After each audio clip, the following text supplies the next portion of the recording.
നമസ്കാരം, നമ്മുടെ ചാനലിലേക്ക് സ്വാഗതം. ഒരുപാട് ആളുകൾ ആവശ്യപ്പെട്ട ഒരു വിഷയമായാണ് ഞാൻ നിങ്ങളുടെ മുന്നിലെത്തിയിരിക്കുന്നത്. തിരുവനന്തപുരം ജില്ലയിലെ ബോണക്കാട് എസ്റ്റേറ്റിലുള്ള 25GB എന്നറിയപ്പെടുന്ന ചെറിയൊരു ബംഗ്ലാവ്, ബോണക്കാട് ബംഗ്ലാവ്. ഈ ബംഗ്ലാവിനെ ചുറ്റിപ്പറ്റിയുള്ള അമാനുഷിക സംഭവങ്ങളും നിഗൂഢതകളുമാണ് നമ്മൾ ഇന്ന് ചർച്ച ചെയ്യുന്നത്. ബ്രിട്ടീഷുകാരുടെ കാലത്താണ് ഈ ബംഗ്ലാവ് നിർമ്മിക്കപ്പെടുന്നത്. ആദ്യമായി ഇവിടെ താമസിച്ചിരുന്നത് ഒരു സായിപ്പും അദ്ദേഹത്തിൻ്റെ ഭാര്യയും 13 വയസ്സുള്ള മകളുമായിരുന്നു.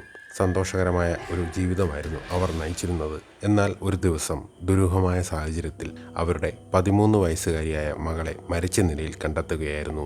എങ്ങനെയാണ് കുട്ടിക്ക് മരണം സംഭവിച്ചത്? എന്താണ് യഥാർത്ഥത്തിൽ നടന്നത്? ഈ മരണത്തിന് പിന്നിൽ ആരെല്ലാം ഉണ്ടായിരുന്നു? ഈ ചോദ്യങ്ങൾക്കൊന്നും മാതാപിതാക്കൾക്കോ പോലീസിനോ ഒരു ഉത്തരവും കണ്ടെത്താനായില്ല.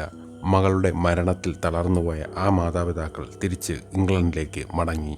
അവർ പോയതിനു ശേഷം ഈ ബംഗ്ലാവിൽ താമസിക്കാൻ വന്നവർക്കെല്ലാം രാത്രികാലങ്ങളിൽ ഉറങ്ങാൻ കഴിഞ്ഞിട്ടില്ല.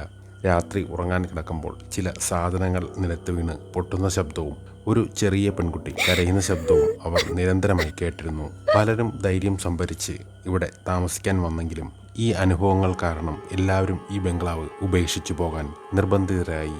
ഇന്നും ബോണക്കാട് ബംഗ്ലാവിൻ്റെ പരിസരത്ത് കൂടി രാത്രികാലങ്ങളിൽ പോകുന്ന സമയത്ത് ഈ ബംഗ്ലാവിൻ്റെ ഉള്ളിൽ നിന്ന് ഒരു കുട്ടി അലറി വിളിക്കുന്നതായും ചില പാത്രങ്ങൾ നിലത്ത് വീണ് ഉടയുന്ന ശബ്ദവും ആകാശത്തിലൂടെ എന്തൊക്കെയോ പാറി നടക്കുന്നതായും പ്രദേശവാസികൾ കണ്ടവരുണ്ട്.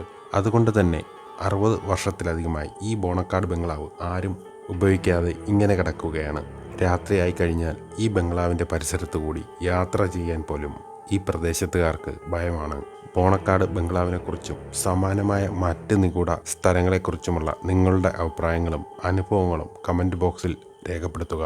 ഈ വീഡിയോ നിങ്ങൾക്ക് ഇഷ്ടമായെങ്കിൽ ലൈക്ക് ചെയ്യാനും നിങ്ങളുടെ സുഹൃത്തുക്കളുമായി പങ്കിടാനും മറക്കരുത്. മറ്റൊരു വീഡിയോയുമായി കാണുന്നവരെ ശുഭദിനം.